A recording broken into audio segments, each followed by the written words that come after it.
ৰাতি গলে দুখ চাপিবা কোনে জোৰা দিব ভাগি গলে দুখন হিয়াই আকৌ চাটো হাঁহিব আয়ো তাৰ গান শুনচোন তাৰ হিয়া ফাটিব আমি চাই থাকিম কি আমি এনেই আছো আমিতো এনেই বন্ধু অন্য হলেওতো আমি ডাক্তৰক সেই পৰামৰ্শকন আমি অনুৰোধটো দিব পাৰিম যে তোৰ হিয়াখন ফাটি আৰু জোৰা দি দিয়ক অপাৰেশ্যন কৰি হলেও আমি কি এনেই আছো ঠিক কৈছা বন্ধু তুমি কিন্তু তামাম দিয়া দেই তোমাৰ মূৰত যেন এইবোৰ কৰ পৰা আহে তোমাৰ মূৰটো কিন্তু ক'ব লাগিব দেই এই গৰুবিটাই গানৰ অৰ্থ বুজিলেকে চাচোন মূৰত ভাল থাকিলেহে ইহঁতৰ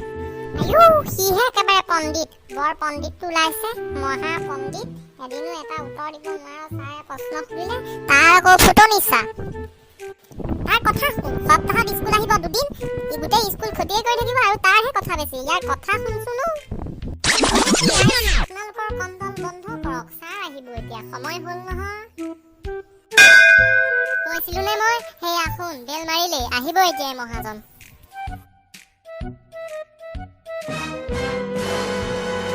good morning sir morning good morning হেৰো আজিচোন তহঁতৰ ক্লাছত ভগৱানৰ এণ্টি এইটো কি আচৰিত কথা ভগৱান ক'ত ছাৰ দেখাই নাইচোন ভগৱানক তহঁতে এপ্লাই দেখা নাই আমাৰ সেয়া ভজা ভগৱান বহি আছে ভজা মহাপুৰুষ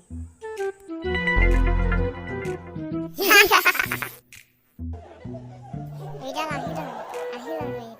এইটো আহিল আৰু মোক ক্লাছ দিবলৈ ইহঁতৰ এজন মোৰ একেবাৰে ৰিচত শেষ কৰি দিছে এইটোৱে বোপা কি হ'ল তোৰ ইমান দিনৰ মূৰত এণ্টি ইমান দিন ক'ত গৈছিলি কি কম আৰু ছাৰ মানে আমাৰ দেউতাৰ খুল খালিয়েক ওৰফে আমাৰ মাৰ বাপেকৰ পুতেক অৰ্থাৎ মাৰ ভায়েক মানে ছাৰ মোৰ মামাৰ বিয়া চ' মই এণ্টি মৰা নাছিলো আৰু সেয়েহে বিয়ালৈ যাবলগীয়া হ'ল সেইবাবে এণ্টি মৰা নাই আৰু কি কম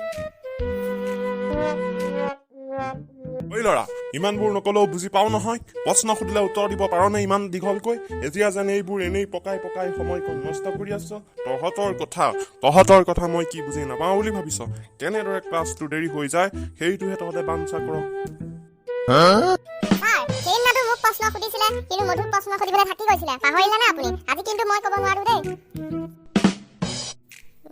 এইকেইটা মানে মোক ফচালে এইকেইটা মানে মোৰ লগত এনেই মিত্ৰাদি কৰি থাকে তহঁতকো মই এদিন ফচাম নাই পাহৰাও বাৰু মধুৱে ক তোৰ প্ৰেক্টিকেল লাইফৰ মানে তোৰ জীৱনত তই বাস্তৱত দেখি অহা ভূমিকম্পৰ সময়ত মানুহে ল'বলগীয়া সাৱধানতা কেইটামান সাৱধানতা কৈ তোৰ প্ৰশ্নটোৰ তই সামৰণি মাৰিবি হ'বনে পাৰিম ছাৰ শুনক তেন্তে প্ৰথমে ভূমিকম্প হোৱাৰ লগে লগে মানুহে কেতিয়াও অস্থিৰ হ'ব নালাগে দ্বিতীয়তে অলপ মাইণ্ড ঠাণ্ডা কৰি ল'ব লাগে তাৰ পিছত মোবাইলত ফেচবুকটো লগ ইন কৰি ল'ব লাগে তাৰ পিছত ষ্টেটাছ দিয়ক অ' মাই গড আৰ্থকুৱেক বা অ' মাই গড ভূমিকম্প বুলি ইয়াৰ পিছত মোবাইল পকেটত ভৰাক আৰু শ্বাট ডাউন কৰি নিৰাপদ স্থানলৈ দৌৰ দিয়ক তাৰ পিছত বাহিৰত দেখা ভূমিকম্পই জৰ্জৰিত কৰা এজন মানুহৰ বা এটা ওখ বিল্ডিঙৰ বেকগ্ৰাউণ্ড হিচাপে লৈ ফটো মাৰি ফেচবুক হোৱাটছআপ ইনষ্টাগ্ৰামত আপলোড কৰাই হৈছে ভূমিকম্পৰ সময়ত ল'বলগীয়া সাৱধানতা ছাৰ যি কৈছো মই দেখি অহা মোৰ মানে ব্যক্তিগত জীৱনৰ পৰা কৈছো হৈছেনে শুদ্ধ অৱশ্যে তোৰটো ভুল হোৱা নাই শুদ্ধ তই শুদ্ধই কৈছ তইতো দেখি অহা আমাৰ সমাজৰ কাণ্ড কাৰখানাৰ ওপৰতহে কৈছ অৱশ্যে ভুল আমাৰ সমাজৰ এই শিক্ষিত সমাজখনৰ জানো এইবোৰ দায়িত্ব দুৰ্যোগৰ সময়ত আমি আৰ্তজনক সহায় কৰাৰ বিপৰীতে আৰ্তজনৰ বেকগ্ৰাউণ্ড হিচাপে লৈ চেলফি মৰাটো জানো আমাৰ দায়িত্ব এইবোৰ জানো আমাৰ কৰণীয় আমি আমাৰ সামৰ্থ্য অনুযায়ী আৰ্তজনক সহায় কৰোঁ এয়াহে আমাৰ দায়িত্ব গতিকে বন্ধুসকল আপোনালোকে আমাৰ সমাজখনৰ দায়িত্ব লৈ